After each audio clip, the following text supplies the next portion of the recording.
That is what I'm nervous about right there. We're right on the edge of the power line right away.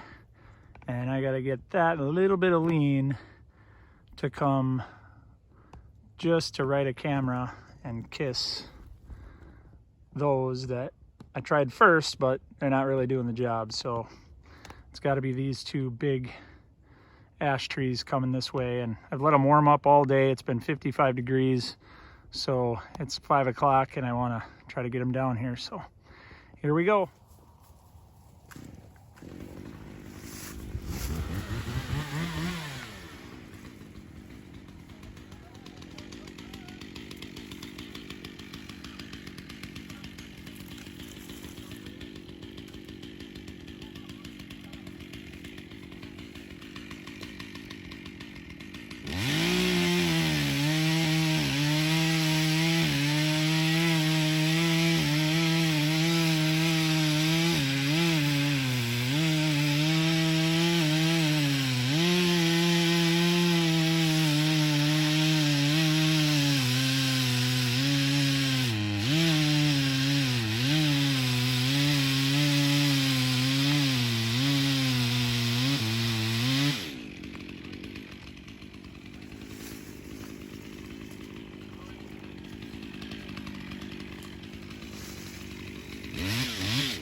Get it?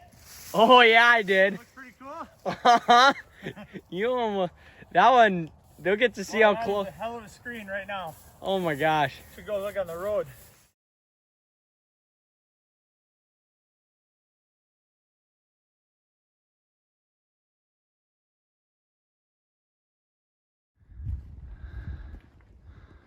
Only had those 2 trees to work with, so I cut really low, like knee high, for screening purposes. And the camera was right over there in the dogwood behind the power pole. Lot better. Lot better. I think what I'm also going to do here is I may try to get some switchgrass growing in the actual power line right away, because those guys will love me for taking those aspen out of there anyway. So this area just got a whole lot better. We'll go up inside now and show you what we got up there.